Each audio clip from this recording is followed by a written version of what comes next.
Hey everybody, welcome back. It has been a while, so good to see you again. If you're a returning viewer, thank you for being here. And if you're new to the channel, thank you as well for being here. Thanks for checking us out. My name is Anthony, and the channel's called On the Snap. So this is a commentary video for a practice session, a training session with my team. We are going to the World Championships this year, so in just a couple weeks, actually. Heading out to Las Vegas with our Masters team in the APA League, and we're really excited. We had a bit of a shakeup this year, just kind of some different things happening with team members and some people being unable to make it, unfortunately, but we're making do. We were able to get in some substitutions and feeling really good about the guys that we have on the team. So we're out here at a local bar that's got a couple diamond tables, so the same equipment that we're going to be using in Vegas. We're going to be able to practice on this stuff and kind of drop in, get used to the equipment, and build up our morale, build up our rapport, just get used to how we communicate, how we work together, learn some strengths and growing edges, we'll say, for all of us so that we know how to strategize. And so we're just going to run through a couple of these matches. I've cut up the live stream from a few weeks ago, so if you haven't had a chance to check that out, I'll throw up the card here. So if you want to see the uncut video. So just opening up, this was one of the earlier matches of the night. These are not necessarily going to be in the exact same sequence as that streamed video. But what we're going to see here is that we're sort of taking turns. I'm featuring my matches, but I'm playing against two of my teammates from our team that's going to Vegas. So one is Travis. We've seen him before. I'll link that other video to our practice session from a while back. So if you've seen Travis play before, you know he can play. He's got a really good sense of the game. He's got a really good natural approach, good decision making, good under pressure. So lots and lots of strengths to his game. And I think one of the things that I like most about Travis is he stays very relaxed. Just doesn't look like he's, easily rattled by difficult situations. Very much just takes things one step at a time. So really admire that about him. I want to take a page out of that book. I could use a little of that. And then our other teammate that we'll see a little later here, he's got kind of a similar style in the sense that, staying very relaxed, very natural, more of a feel player. They both are more feel players than I am. Great shot here, just to comment. So he had to roll forward to get shape on this 7 ball. Takes him onto the good side of the 7, but it looks like he'll have to pop back a little bit to get position on the next ball. He's able to draw out of it. He ends up with a look at the 6. A bit of a roll there. The 3 could have backed him up because it would go in the side, but he's playing good. And what we were thinking about is, especially in these early matches, it's that idea of trust your game, try to relax, try to ease into it, take it one shot at a time. With that one, I'm not sure if he was trying to get the breakout on the 2. Don't know if it's even possible from where it was. And he and I were chatting back and forth. It's another thing that I really like about these practice sessions where we can go out and talk together, is that we can sort of coach each other through these runouts. So he opts for the bank shot there. I think the cut was a little too thin from where he was. He ends up with pretty good shape on the 5. He can roll down, and he's going to have to take the bank shot on the 2 as long as he gets into a good position. Above the 8 ball can work if you're close to the 8, a little flatter on it, but you'd have to tighten it up quite a lot. I think really what he would have wanted is to end up somewhere down here so that you can cross the 2 ball back behind the cue ball, and you don't have to worry about the cue ball getting in the way. So it took a bit of a risk, maybe overcut that one, hit it a little too thin, and opens up the 2 and the 8. So this is that point in an 8 ball rack. I think we've all been there where you open up the table, you're not able to get out, and the opponent comes in with a pretty good look at things, a couple different options. You could open up with the 13, you could open up with the 14. I think what I do here is take the 14 and try to shape the 13 to drive me towards these other balls down here, because they're a little tricky. Combo's not on for the 10-12. You would have to play the 9 first and then come back around for the 10 in the same corner pocket. So that's looking okay. Got a good line on the 13 here to take us back up table. And I do believe the 12 goes, so if you're able to kind of follow through, the 12 might go past the 10 here. If not, come out and back and get into kind of center table position for the 9 ball. And I think that's what I'm looking at here. Stay nice and smooth on this one. Not much of a cut angle, but good alignment from this camera angle. You can see just the fundamentals coming through, the straightness of the stroke. So that's feeling pretty good. Overhit that a little bit. Oh, I think somebody kicked my cue by accident. He was sharking me.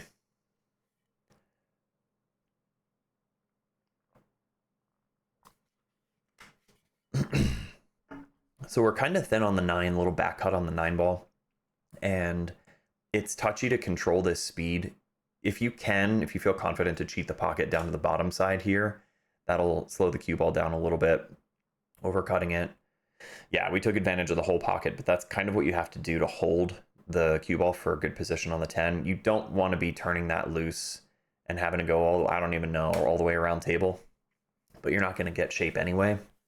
So this is the play, try to hold that ball. And we've got a cut on the 10, naturally going to drive us into the 12, which sends the 12 towards the pocket. So again, just a nice easy touch. You go center pocket here on the 10 ball, and it's all speed control. Overhit it just slightly and the 12 comes off the rail, back up above the pocket, but we're controlling it to keep it down on the short rail, which is totally fine. But like I said, if it bounces off, it's going to come out and kind of lay up. If you overplay it, that's where you start to get yourself in trouble. So a couple touchy little speed control shots here to get out, but perfect shape on the 8.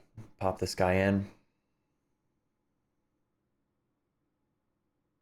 Good one. Yeah, no scorecard here. I had it up for the live stream, but things got a little too hectic, a little too chaotic. Wasn't able to really maintain that, especially because we were trading out. It was sort of king of the hill, king of the table style, where the winner stayed on. And I think this one, like I said, I didn't necessarily do them in sequence because Travis and Gage would be hopping in at different times. But I think this one I'm playing Gage. I'm working on my second ball break a little bit more. Got some tips from a tournament a few weeks ago about just bar box play in general, but playing on these diamonds, trying to keep the cue ball in the center of the table. Good solid hit on that second ball. Hit the second ball, come out and back into the rack again. And it's been working out well. Overall, I definitely can get that dialed in a little more. It's going to be something that I'm focusing on here in the next few weeks before the championships. So the attempt there was to come in and break out the 8. That was swing number 1. I remember this rack. I get a bunch of swings at it. We take a long cut on the 13 here, which I think I didn't mind because if we lay it up, we get control of that pocket, but make a nice looking cut shot on that ball and ends up nudging the 14 into a more favorable position.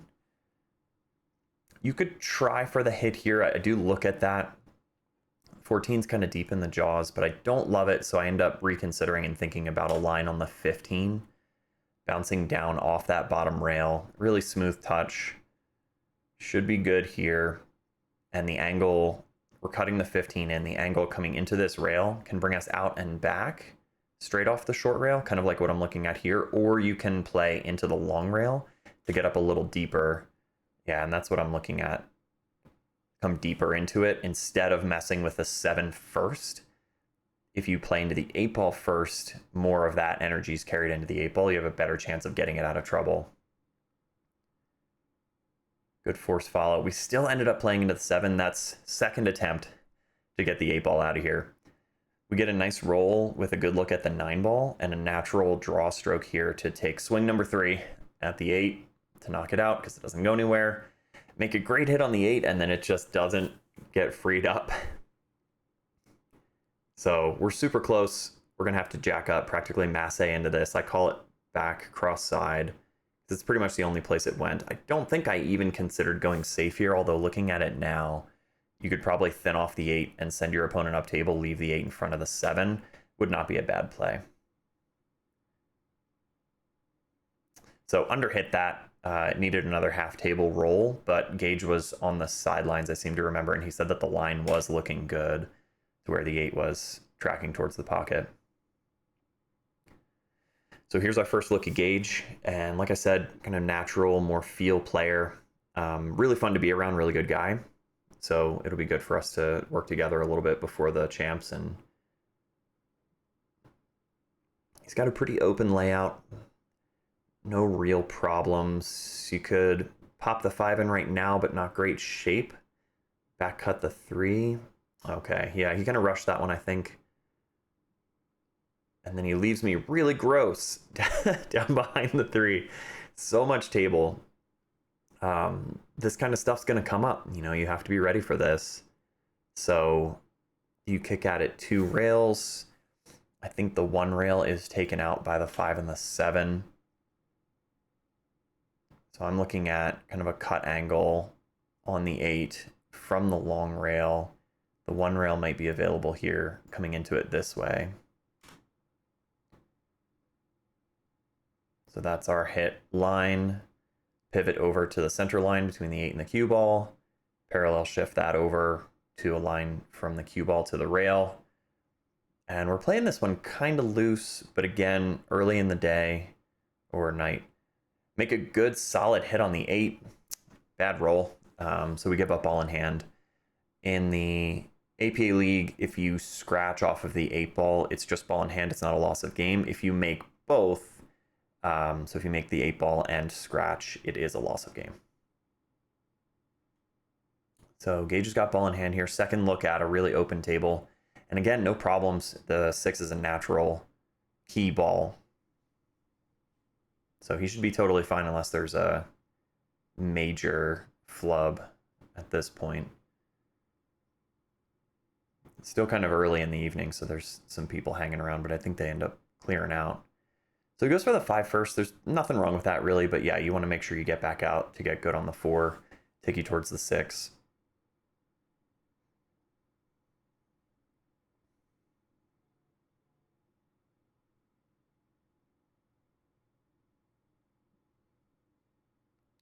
So kind of force follow outside. Gets a little weird queuing off the rail, but still fine here. Nice natural straight shot through. Good shape on the 8. And Gage likes to, at the end of the day, because he's used to playing on bar tables for quarters, we all know he could make that 8 ball, but he was going to try some weird shot to hit it back in the side. So I come up and I'm going to have to try something weird too. I think I call it cross corner to try to kick it in. It's not in a great spot. But we're just having some fun. This is not, you know, for any stakes necessarily.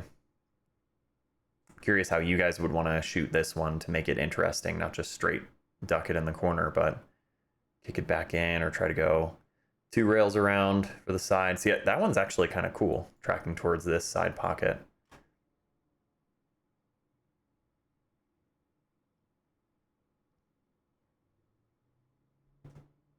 So he's going to go 2 rails back in that same side where I was tracking before. Pretty sweet. Nice. All right. By the way, do YouTube stuff. Just a reminder, liking the video helps a lot. If you're not subscribed, consider subscribing. We're just kind of hanging out. We're talking about pool, enjoying each other's company. We're all here to not just have fun, but to learn something. My thing is, you know, just try to get better every game, learn a little something and integrate that. At this point, I'm playing against a friend of Gage's who was there with us. His name's Josh. And he's not on our team. I don't think he's in the Masters League, but just kind of showcasing where I'm at, some of the things that I'm thinking about here. So, dry break.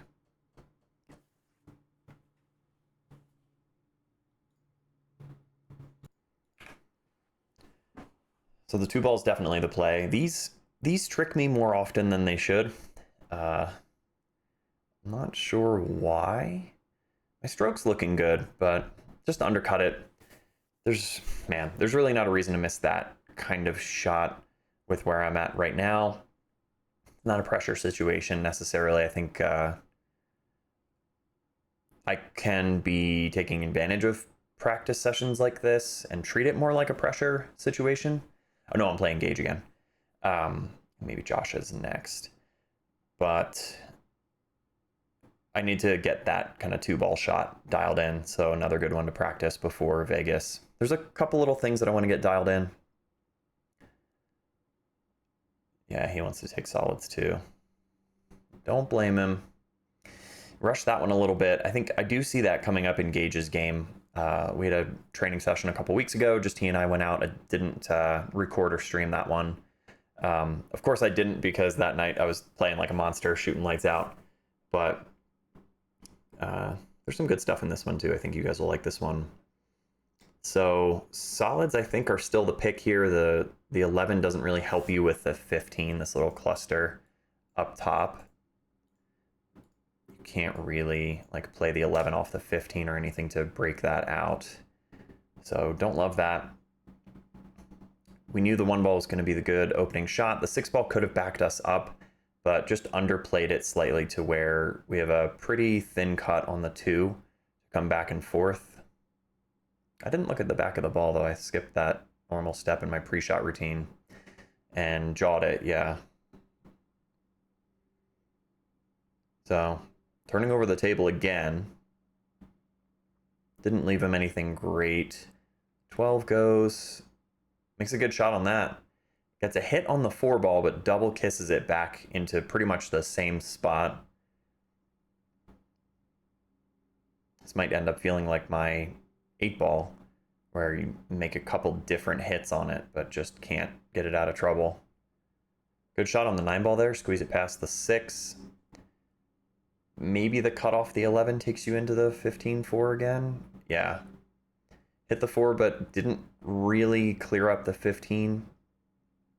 He's got a good look at the 10, 14, the 13. He's got options, but he still has to fix his 15. Tries for the 14 and shoots it into the point. And now my 4-3 is cleared up enough. The 4 does pass the 3.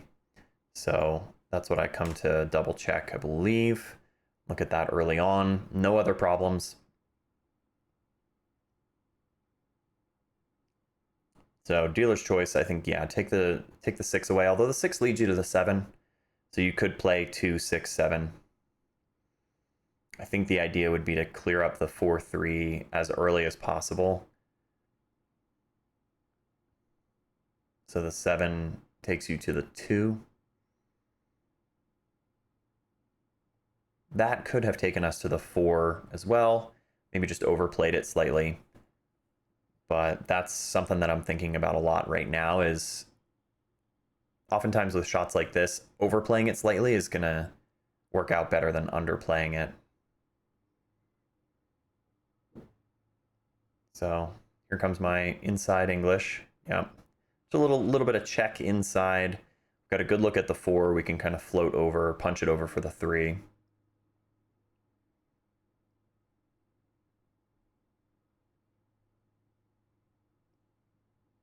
Good and steady. Overcut it a little bit just to make sure that it got past the 3, so we played it into the right jaw. And you can spin this down to get past the 13, or you can play above the 13. Yeah, you just got to commit to one side or the other. Cleared up enough space off the 5-ball to roll around 2 rails for the 8.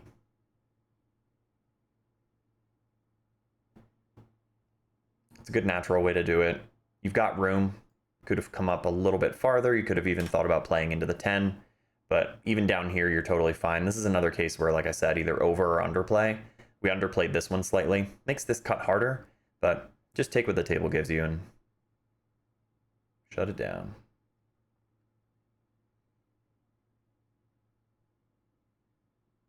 So nothing terrible there. Hopping over to the next table over, where I am playing Josh this time. So apologies for the less than ideal camera angle. But this is just a show of still working on the 2nd-ball break. There's definitely some cluster happening in here. And I think we'll be able to make sense of this. We're all pool players. We can kind of tell what's happening here. But the 9, 13, 15 is all clustered in here with the 8-ball. There is enough room for the 8-ball to go in the side. So I immediately start sizing up how to piece through the solids, because I made just one solid on the break. So take the 5 ball on the side, let it drift up for the 7. We want a little bit of an angle on the 7 to come over for the 4. And really the key shot is going to be the 4 getting back over and getting a look at the 1 ball in this area here.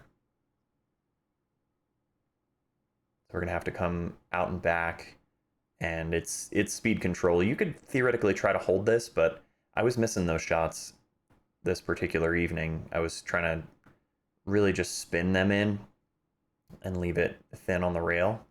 So I'd rather come out and back, almost scratch, and Josh almost grabs the cue ball, but I got lucky. So we end up with a good line on the 1 ball, but we reassess here. And it's an interesting situation because the 1 is a hanger. Problem is, if you take the 1, let me see if I can pause it at a time where we're not blocked. So if you take the 1 ball, you're left down here on the rail, and you do have a shot on the 2, but then the cue ball is getting sent around and up table, and there's no way to make the 6 from over here. So sometimes in situations like this, you're tempted to take that easier shot. You're tempted to just continue the run because it's feeling good or what have you. And then you look at another option, which is the 6 ball. The 6 goes past the 2, and the cue ball wants to come down off the rail and bounce back up for either the 1 or the 2. You might not want to take that 6 ball, but you got to do it. Get rid of that guy now because you have the shape on it. You've got a good line on it. It only goes in that 1 pocket. Play that one. One is a backup. The 2 is there for your key ball potentially. Nice natural float down. Clean. Now you've got the 1. The 1 puts you right on the 2, and the 2 lets you roll around for the 8. Maybe got a little greedy with my shape there. I didn't necessarily need to get that far off it, but I think I'm just trying to ensure that I'm not going to be shooting off the rail. High inside, high left. Roll back around. Plenty of room behind this cluster to pop the 8 in the side pocket. Nice little B&R piece. Back to the feature table, the TV table. So we lost our cue ball a little bit on that one. We're still consistently, reliably making a ball on the break. And it's a pretty good spread. This one looks okay.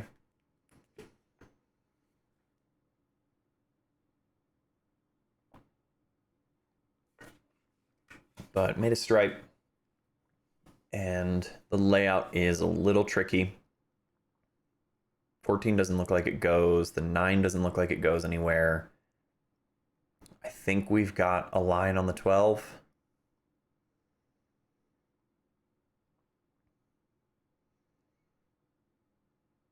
Maybe the 14 goes if you get really thin back here behind the 2.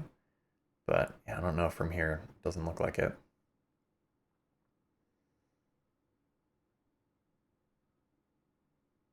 Oh. So we cleared up his 3 ball. Now all of his shots go. So we might be looking at him getting out here unless something silly happens. Travis is pretty good with these layouts.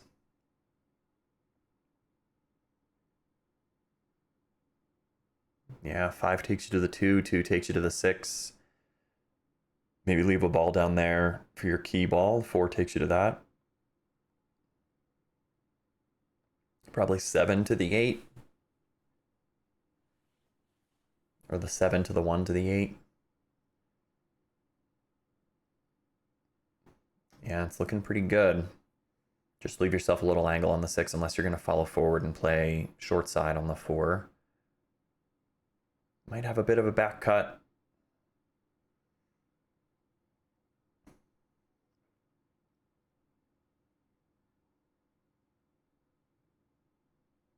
Okay, he had to punch over. But he's good here. Gotta pick his spot. Travis does rush this sometimes, but it's working out okay for him. This is looking really good. He can just kind of slow roll this or drag it. That's awesome. Didn't get quite enough off of it, though. You want to be a little straighter on this one ball, but he's still okay. Oh, I think he was kind of between the two. Did he want to just float forwards, or did he want to go down and back? And he needed a little more out of that cue ball, but didn't commit to a speed. Oh, and dogs the 8. Okay. We got to get him back now, so 12 goes inside. You might be tempted to play safe. In some cases, that makes sense if you don't have an out and you need the ball in hand. I did not need the ball in hand in this case, so I decided to go offensive, get on the 14, make this ball, and then pretty much everything's open from there. But the option to go safe on that previous shot, you just kind of shoot a stop shot or like a pinch draw on the 15, leave him behind that. But you don't want to be turning the table over unless you have to. So I missed this shot twice this evening, and the ball's kind of right by the point. Overcutting it both times, I'm pretty sure.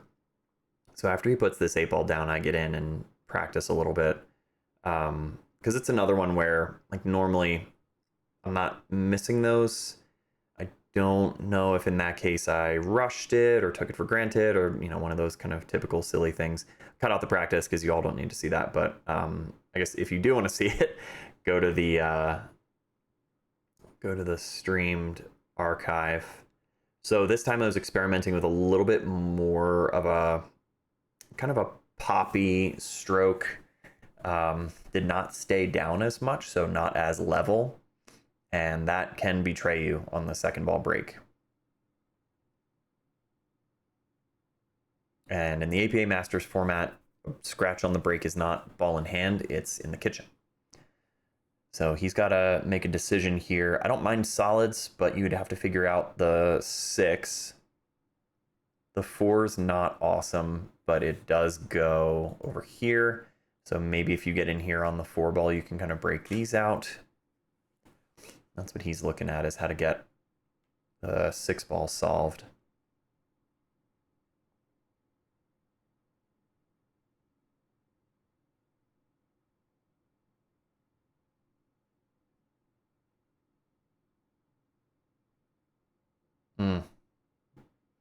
Yeah, kind of jumped into it.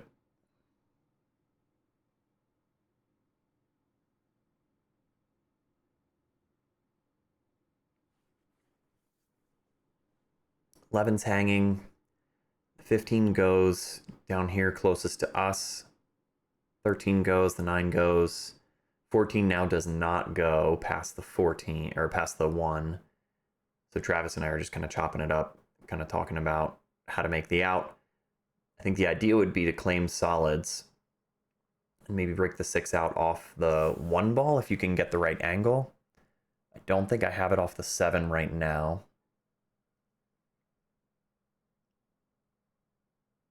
So when we're practicing, it'll kind of go back and forth to where some racks we're not coaching each other at all. Some racks we are coaching each other a little bit. And I like that mix. I think you have to get in the habit of not having the coaching because it's not allowed in Masters League. There's no coaching at all. There's no timeouts. You got to play your own game. But when you're in practice, it's good to have that support from your teammates, just kind of hear that feedback and, you know, do you consider this, or why did you choose to do this? Maybe high right here to spin out and over. Get a good line on the 5 or the 1 in this case. Let's see. Yeah, the 1 ball. I might be trying to come down for the 6 at this point. Yeah, I tried it. Cleared up the 4. And so you're tempted to take the 4, but it's tough to shape the 5. And it's especially tough to get a good enough line on the 5 to play into the 6. So what Travis and I talk about is this idea that you need to be above the 4 ball. You need to be kind of up table, like anywhere along here would be fine to play the 4 and get a good line on the 6. The 5 takes me there right now. And he and I talk about, you know, maybe you get down below the 6, but it doesn't go anywhere. It doesn't go past the 8. So we want to kind of pop back off the 5 and just accept a bit of a harder cut on the 4 that you know will take you towards the 6.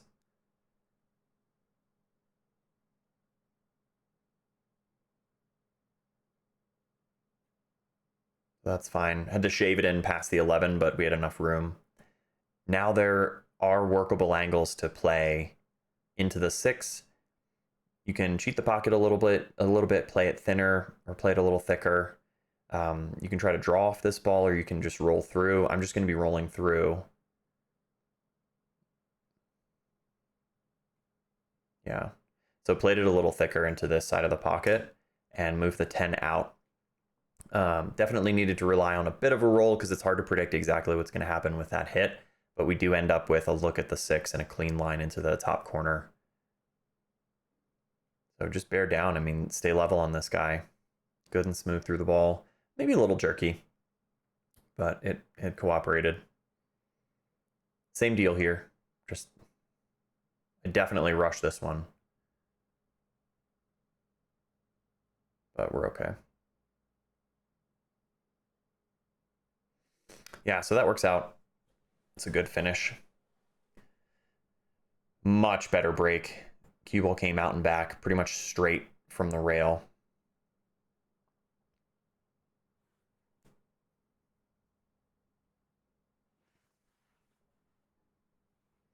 So we can go with stripes.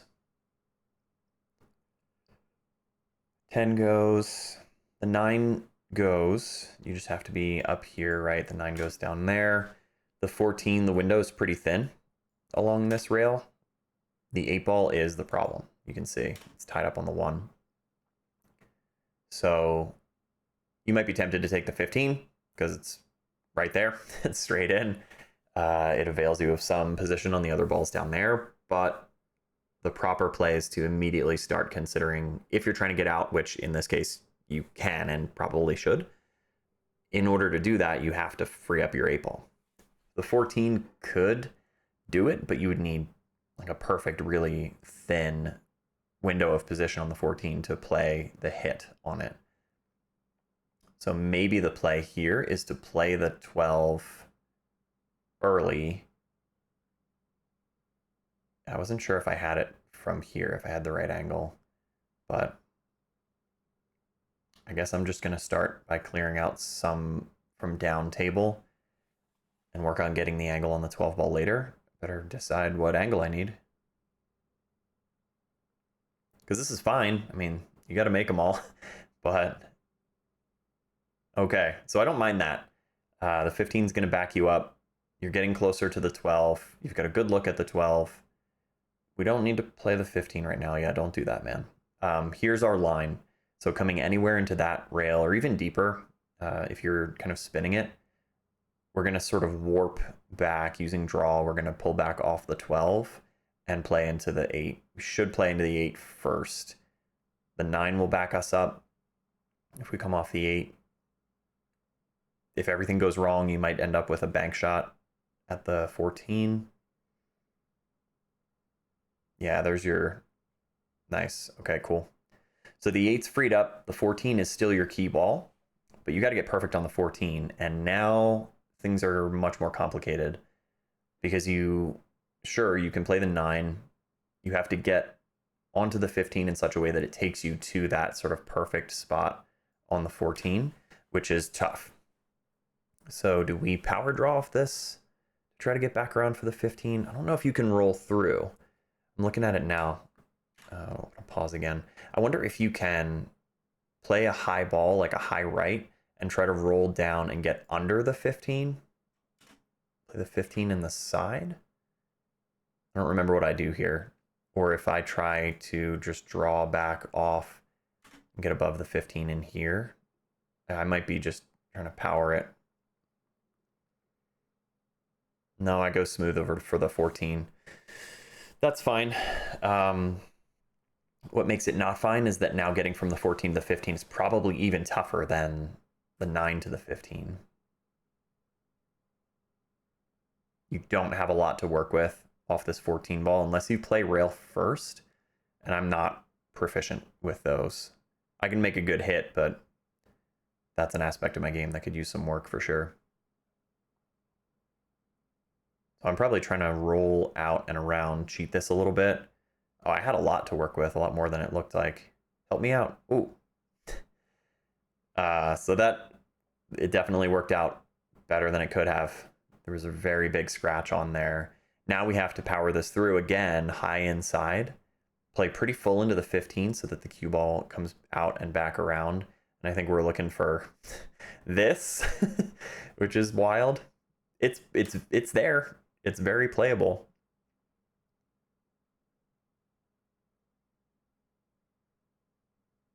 Let's see. A little bit of a hop. Got even more out of it. Ended up playing into the 8. Got really good action off of that. And I'm just laughing because it turned out so silly. The cut is super tough here. I'm not even sure. You might be able to do it. You're going to be putting a lot into the cue ball and then sending it wild off the 1. The 1 will eat some of the energy from the cue ball, but I don't know if you really want to trust that cut. So I end up looking at the bank. I consider the cut because I prefer to cut when I can. My bank game is okay, but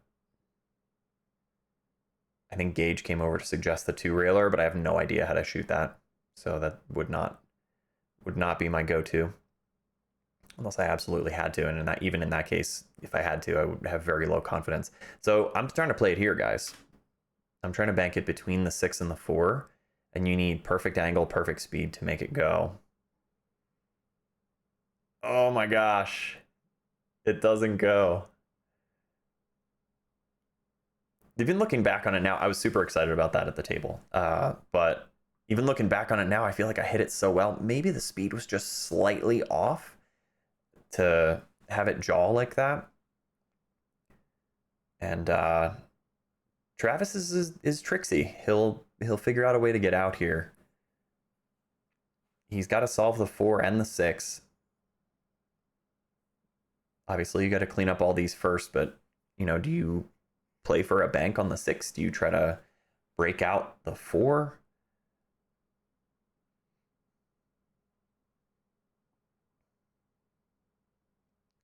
I came away from the table feeling pretty safe in the assumption that I would get another inning, another look at it. But he's playing to make these. He's got a good angle off the 2. He can definitely come back around. He could think about knocking out the 6. It's risky. You could carry him off the 6 into the 8. Or you could just play straight into the 8 off the 2, which obviously would be disastrous. He's got to make something happen here. Comes back around for the 6. Nudges the 6 into a weirder spot, but does end up with a look at the 4.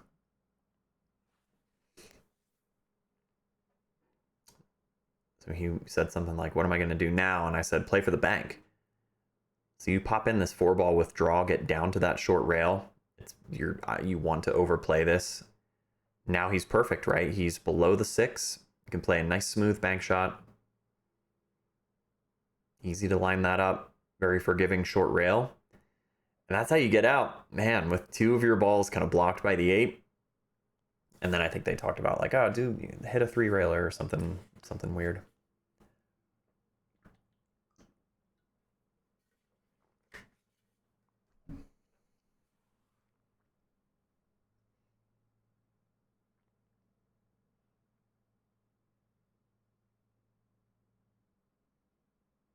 He's trying to go 4 rails.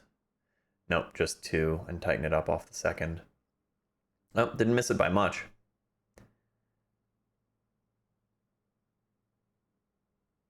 And the 1 rail kick from here felt a little too easy, so I wanted to try to do something weird and play it off the point.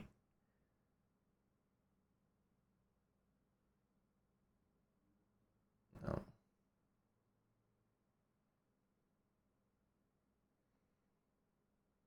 Wow, he was telling me about some Efren shot where he did that.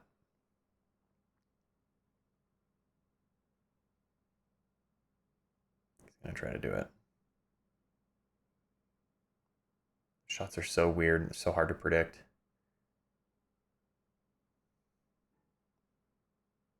All right, here comes Gage to show us all up. What's he got? Let's see.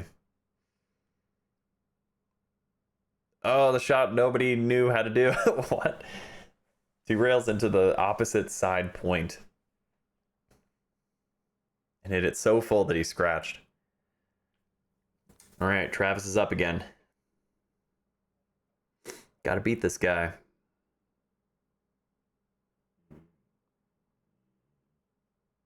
I was joking with him that a lot of my other practice nights I'll go and it's just lights out.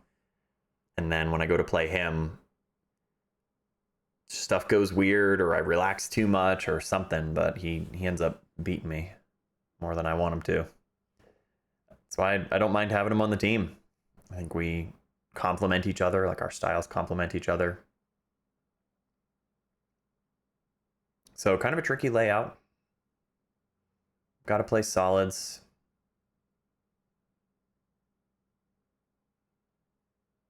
No, sorry. So he broke dry.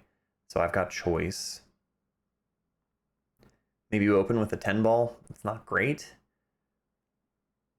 But just try to get back out to the center of the table. The 14 passes the 3. You can sneak this guy by. 13 goes. 15 might go on its own, but would definitely go after the 13's played. The only real tricky one is the 12, because playing that in thin past the 3 can get complicated. Oh. So I played that with high inside, but not enough inside to get it to come back around. Ideally, you would want it to do one of these.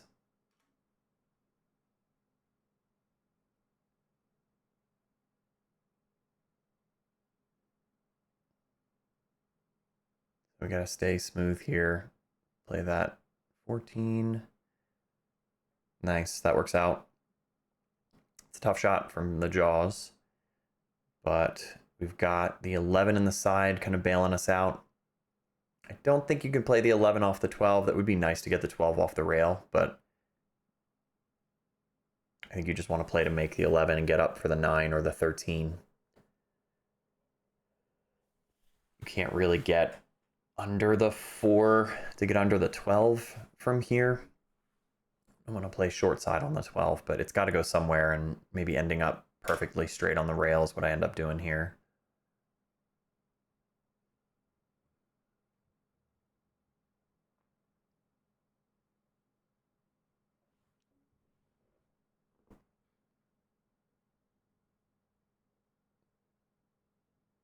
So that's looking okay. 13 goes, 9 goes, but we still have to figure out the 12. I think we'd get on the 12 now. Yeah, just get over to that long rail by the 12. Played that pretty good. I think a little bit of angle is normally nice here, but the opening between the 3 and the rail is so thin. I don't have the cut on the 13 right now unless we're playing it into the 15. So I think we just commit to the 12.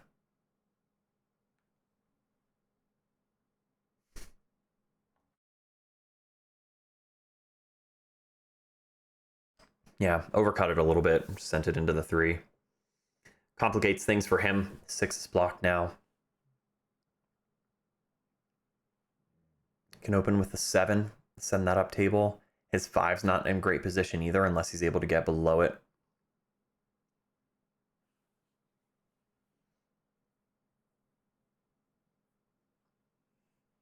Yeah, you just send this smooth up the rail. Nice, that's well played. He's good to get back around here, but he's still got to figure out. Maybe the 3 can break out the 6.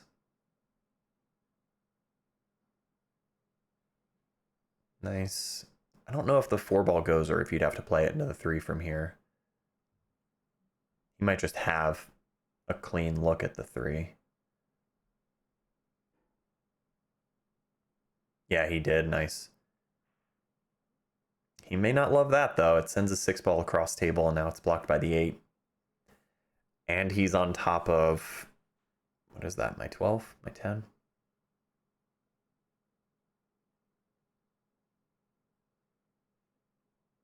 All right, well, he makes a good hit. Those are always going to be awkward. But we're in good shape now.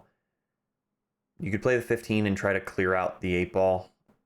Yeah, like knock the 6 out of there.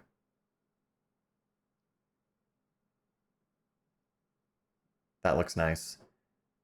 Gives us a much wider area of position for the 8 once we're done. So just roll around here, get up table. You might be scared of overplaying those, but there's such a wide area where you can work position to get on the 8.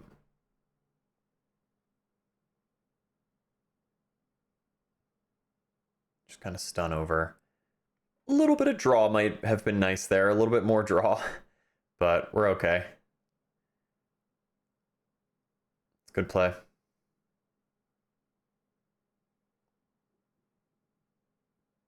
Get that Travis out of here. Good cue ball.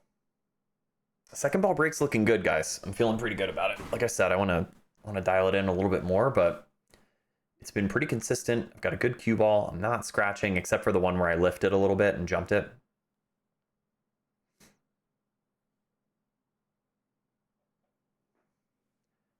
So tough rack. The 14-12 is a big problem. I think we're playing Gage.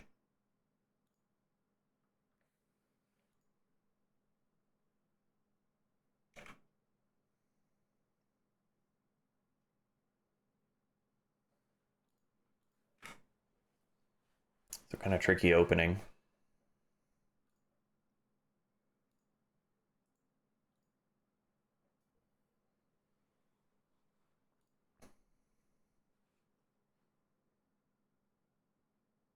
I don't have much. I don't think the 15 goes anywhere. It's pretty weird.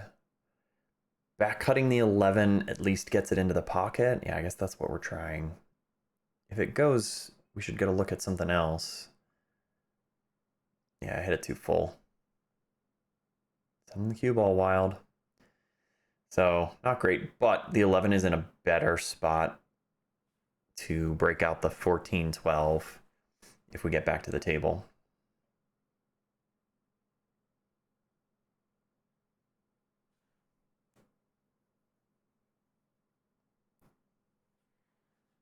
So he's got to deal with the solids. Oh my gosh, he gets tucked behind the 9. Here's another thing about Gage's game, though. He can kick anything. He just gets out of trouble. Very much feel. I don't really see him like using systems or anything, but he'll just line up and like 2-rail into the 6 ball here. Yeah. You just have to hit the ball. You know, it's not that hard, I guess. Yeah, he makes those look super easy.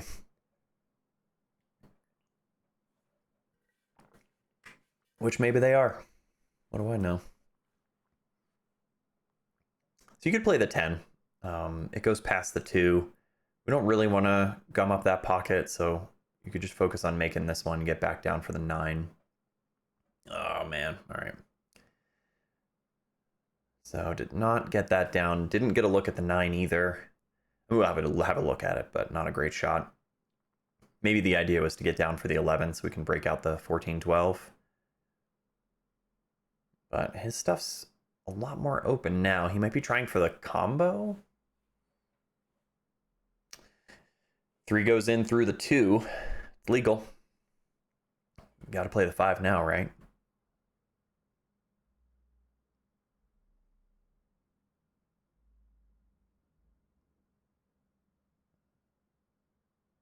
That one cooperates. He's not going to want to play the 2 past the 10.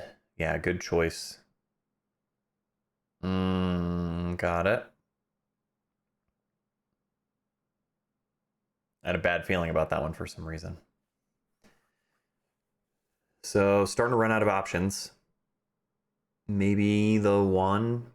Try to bounce out over for the 7 with the 6 backing you up. Yeah, it's gotten a little weird on him. Okay, see, he changed his mind. And he tried to come back out for the 7, but jumped up on it a little bit. It's tough.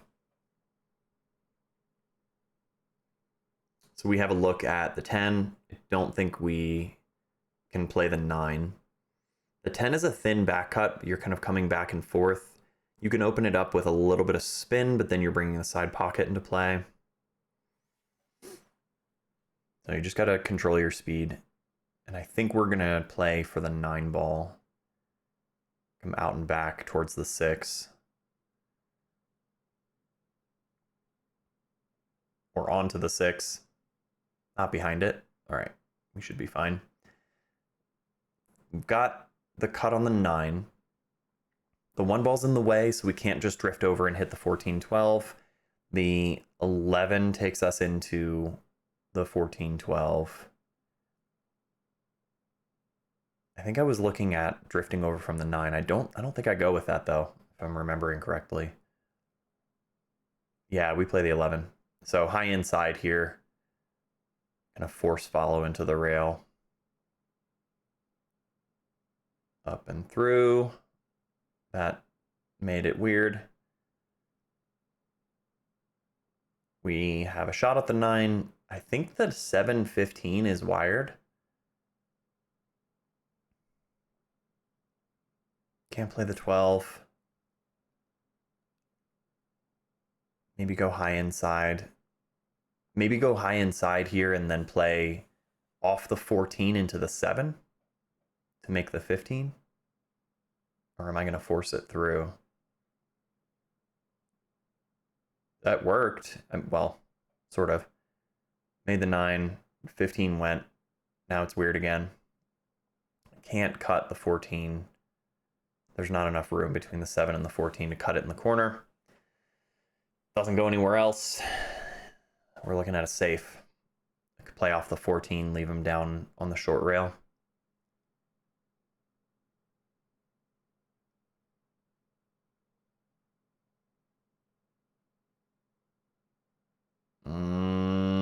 Didn't get there. That's frustrating.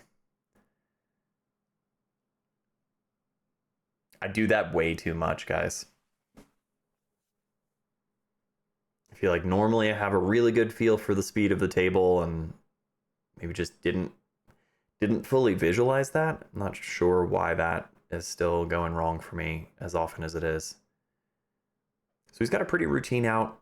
He comes up short. He would have wanted to be straight on the 7. So it's basically, yeah, right where he was gesturing. Stop shot on the 7, stop shot on the 1, stop shot on the 8. But now he's got to do kind of weird stuff. He could still get out. He's got to take his time with this cut on the 1. You come down and back, play for the 8 in the side.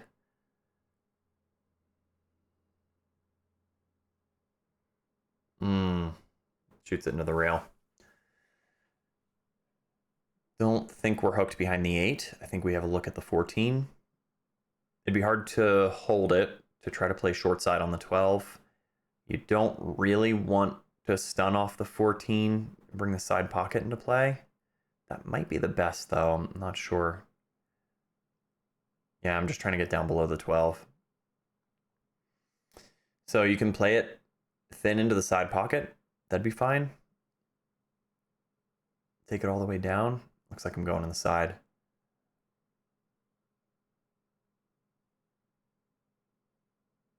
Nice. Yeah, at that angle, you got to kind of bobble it in, which is risky. These diamond tables don't always take it. Good finish. That was a good game. A little bit of back and forth. This might be Josh again. Head ball break, makes a ball. So he's got stripes. Nope, choice. Okay, I think I remember this rack. He and I talked about it a little bit in terms of, you've got the open easy shot on the 5 to claim solids, but then getting position on shots after that gets a little dicey. So I think he goes for the 14.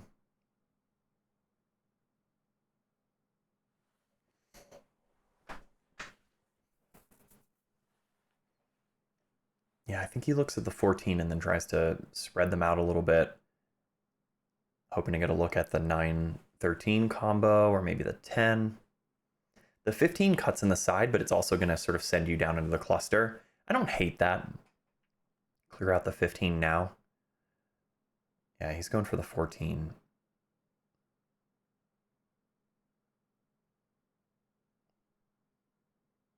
Undercut it a little bit. Hit the 14. Shuffled things up. I've got choice.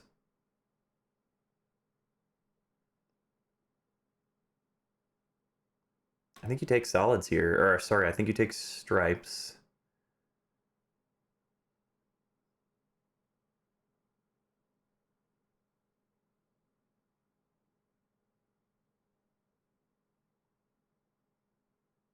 Yeah, don't remember this one too well.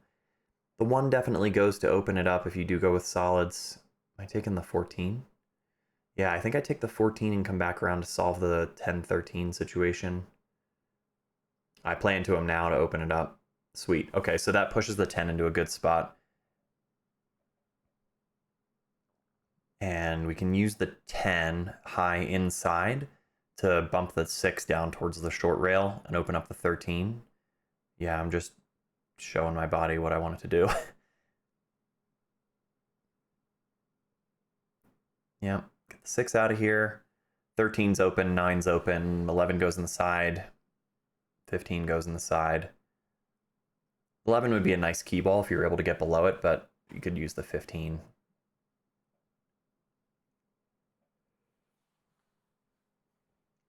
We stayed below it. We're a little off angle on the 11.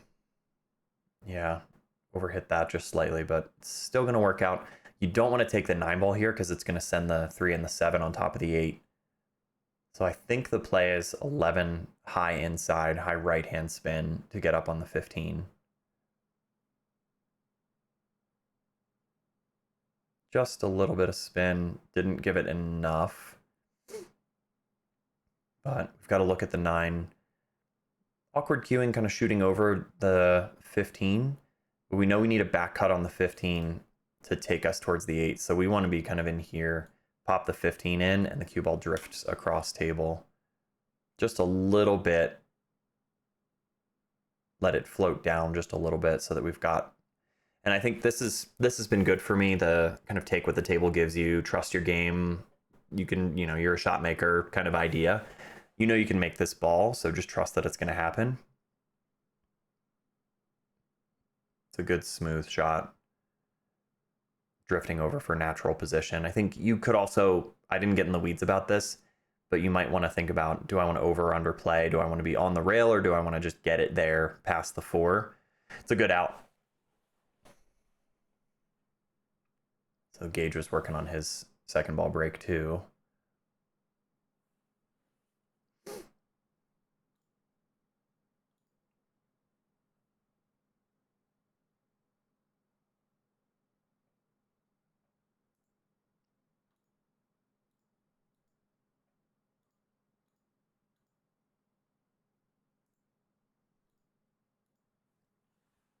So pretty good opening.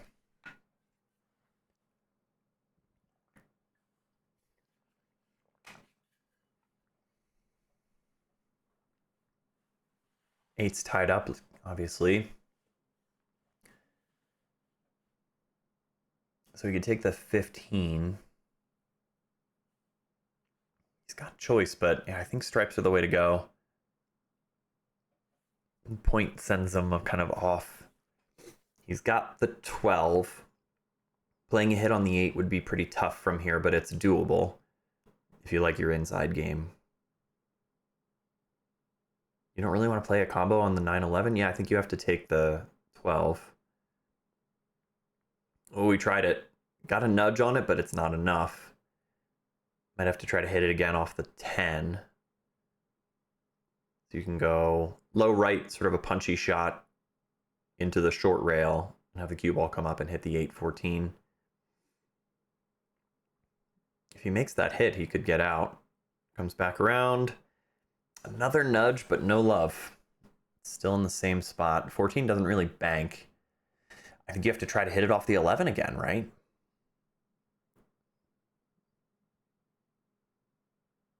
Nice touch. But 14's still in a weird spot. He got it out enough that the bank is playable now. And I remember calling that out and telling him to play for the bank. This same kind of shot came up a few times in this practice routine. I'm just realizing where, you know, you had to kind of roll down for a bank shot as your key ball. Don't miss that, Gage. Oh my goodness. That is unfortunate. He got good on the bank. Yeah. Gotta make the ball. So I've got to figure something out for my 8-ball. Yeah, I think I said something like, you know, you didn't sell out an easy shot or anything. So open up with the 6. The 3-ball goes, which is fine, but I think you take the 6 and try to float up above the 7, and we might need to play into this 8-ball. Break it out instead of trying to bank it, get down below it to bank it in the side. I don't love that.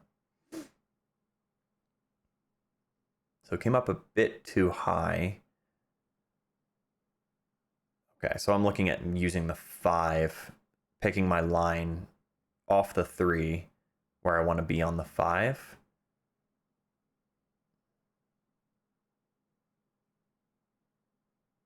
This should work. So get down there and break that out.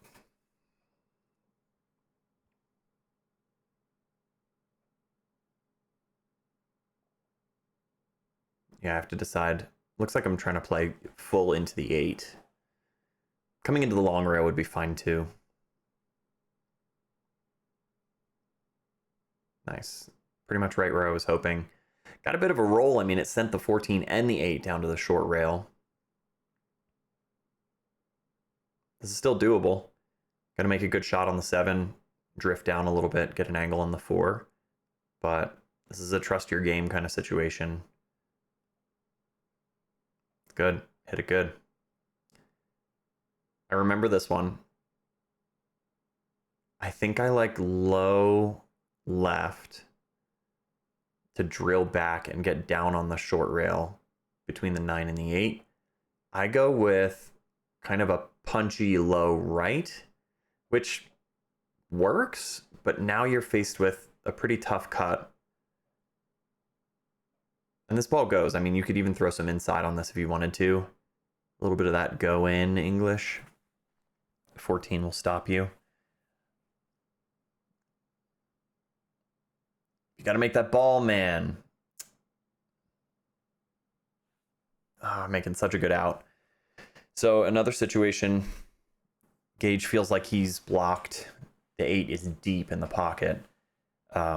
He looks at this for a minute, and then again, I call out the idea of, you know, leave yourself that bank shot on the 14. And Gage can bank.